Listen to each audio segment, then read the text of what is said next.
අපි අද කතා කරන්නේ විලුඹේ වේදනාව. එහෙම නැත්නම් heel pain එකට වැඩිපුරම දායක වෙන මේ කන්ඩිෂන් එකක් තියෙනවා plantar fasciitis කියලා. මේ plantar fasciitis කියන්නේ මොකක්ද කියලා බැලුවොත් අපේ foot එකේ තියෙනවා plantar fascia කියලා සම්බන්ධක පටකයක්. මෙන්න මේ සම්බන්ධක පටකයේ මේ තිබෙන පෙදාහ තත්ත්වය තමයි අපි කියන්නේ plantar fasciitis කියලා. plantar fasciitis තත්ත්වය තියෙන අයගේ උදේ පාන්දර නැගිටලා පළවෙනි අඩි කිහිපේ යන්න. ඒ වගේම ගොඩක් වෙලා වාඩි වෙලා ඉඳලා නැගිටලා පළවෙනි අඩි කිහිපේ යන්න ගොඩක් අමාරුයි.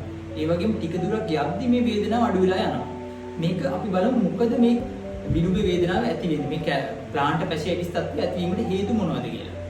සමහර අයගේ මේ foot arch වල කකුලේ තියෙන්න ඕන මේ වක්‍රවල සිදුවන වෙනස් වීම නිසා මේ plantar fascia එකට ඇතිවන ටෙන්ෂන් එක වැඩි වීම නිසා plantar fasciitis තත්ත්වය ඇති වෙන්න පුළුවන්. මේ එතකොට තවත් සමහර අයගේ deformities, ඒ කියන්නේ ankle joint එකේ තිබිය යුතු angles වල වෙනස් වීම. තවත් සමහර අයගේ උකුලේ තියෙන unbalance ගතිය. ඒ කියන්නේ උකුලේ තියෙන එක පැත්තක weakness එක මේ විලුඹේ මේ plantar fasciitis තත්ත්වය ඇති වෙන්න හේතු වෙනවා.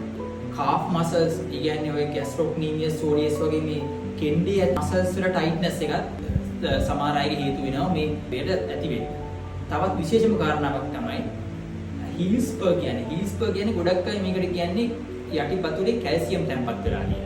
එතකොට මෙන්න මේ heel spur එක හේතුවක් වෙන්න පුළුවන් plantar fasciitis තත්ත්වය ඇතිවීමට. කොහොමද මේකට approach එක ගන්න? කොහොමද මේක නිවැරදි කරන්න ප්‍රතිකාර කරන්නේ කියන්නේ. shock wave treatment එකෙන් අපිට මේ දැනට ඇති වෙලා තියෙන පෙදාහ තත්ත්වය අඩු කරන්න සහ මේ සෛල නැවත යථා තත්ත්වයටපත් වීම වේගය වැඩි කරන්න අපිට shock wave treatment එක භාවිත කරන්න පුළුවන් මේ plantar fasciitis වලට. මේක ඉතාම වැදගත් treatment එකක්. ඊට අමතරව නැවත තත්ත්වය ඇතිවීම අවම කර ගැනීමට අපි muscles stretching කරන්න පුළුවන්. මේ tension එක අඩු කිරීමට, මේ තුරට ඇති වෙන tension එක අඩු කිරීමට. ඊට අමතරව activity modification කරන එක අත්‍යවශ්‍ය කාරණාවක්. අපි හිතමු patient ගොඩක් වෙලා එකම ඉරියව්ව ඉන්න කෙනෙක් නම් එයා ඇවිදින විදිහේ gait pattern එකේ වෙනස්කමක් තියෙනවා නම් මෙන්න මේවා නිවැරදි කිරීම අත්‍යවශ්‍ය කාරණාවක්.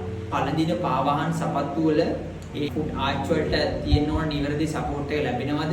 එහෙම නැත්නම් customized orthosis එකක්, insole එකක් මෙන්න මේ වගේ දේවල් recommend කරන්න පුළුවන්.